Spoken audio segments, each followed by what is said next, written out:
Alright, this is our how-to video on how to use the calculator to solve an inequality. So first thing we're going to do is to begin with, we're going to treat the inequality just like we did an equation. So we're going to do what we would have done if this wasn't an equation. We're going to put it in the calculator. Oops, and we're going to use, so just if it was an equation. And we'll put the left side in y1 and the right side in y2. Alright, so to do that, we're going to go to the y equals button. And if there's anything out there, you'll want to clear that, which I'm doing. Alright, and my left side is 1 minus 7n over 5. Well, first of all, that whole thing is a fraction. So I have got to hit the math button and go over to frac, and I want my n over d, numerator and denominator, and I am going to put in 1 minus 7. And if you'll remember from the equations, you can't use n, you have to use x next to the green alpha button, and it is over 5. And then I am going to put 10 in for the other side. And I think I might want to reset my x and y axis. So I go to zoom and down to standard. That's the quickest way to reset it. And now we're going to graph. First comes up my what I put in my y1, my left side. Then there's my y2. You see that going across all the way across the top? We can see where it intersects, but just in case, I'm going to make my y max just a little bit bigger to give me a better visual of it. So then I hit graph again. So here's what it looks like.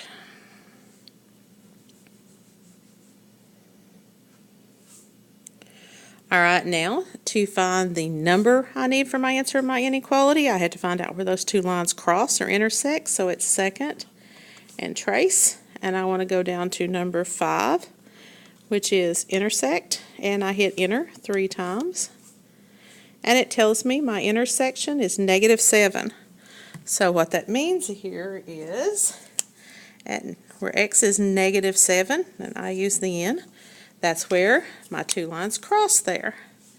Alright, now I'm going to use the inequality part to find out the direction of my shading, or the way my inequality points. So I'm going to go back to y equals, and I'm going to get rid of, clear it here, what I had in y2, and I'm going to go all the way over here, and I'm going to put the whole inequality in y1. So how do you get an inequality? Well, you're going to hit the second and the math button, which says test above it. And if you look down here, ours is greater than, so I'm going to go down to the greater than and put that symbol in. And then I'm going to put what's on the right side, the 10. So I put everything in y1. And this time I'm going to hit graph. Alright, if you can see a little bit there, can you see where it's shaded just a tiny bit above the x-axis? Alright, so wherever it's shaded above the x-axis, that's where I shade on my number line.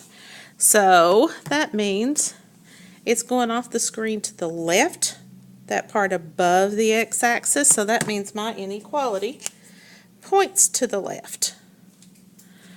Alright, and here is what my number line will look like when I graph it. I have a -7. It does not have a line underneath it, so it's an open dot. And look at my calculator again. I said the shading is what's above the x-axis there. So that means it's shaded off to the left. So there's the shading on my number line. You don't shade what's shaded, what's blue on the x-axis, just what's above it. So it's from 7 pointing to the left.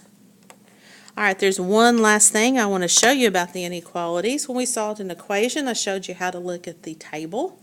With an inequality, you can also look at the table. So let's go to second in our table, which is the graph button.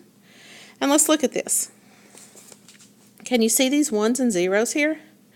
Everywhere I've not shaded on my number line, it's a 0, which means that inequality would be false at that point. But when I go to where I have my solution, and see, it's not at -7, and that's because I have an open dot here, because there was no line underneath it, there was no or equal to, so -7 doesn't work. But look, if I move on to the next number there, the -8, where it says 1 and 1, 1, any one of those numbers I put in there, that 1 means the inequality would be true. So looking at your table there, if it has a 1 in the Y1 column, that means that number will make it true. If it has a 0, it means it will make it false. So your shaded area has to cover all the 1s in the table. So to solve an inequality, first of all, figure out your number part, your number solution, and we did right here. And we did that by solving like we would an equation. Then we put the whole thing, the whole inequality right here, into Y1. And when we did that and we hit graph, it gave us our graph on our number line. So that's how you graph and solve an inequality on the calculator. All right, I'm done.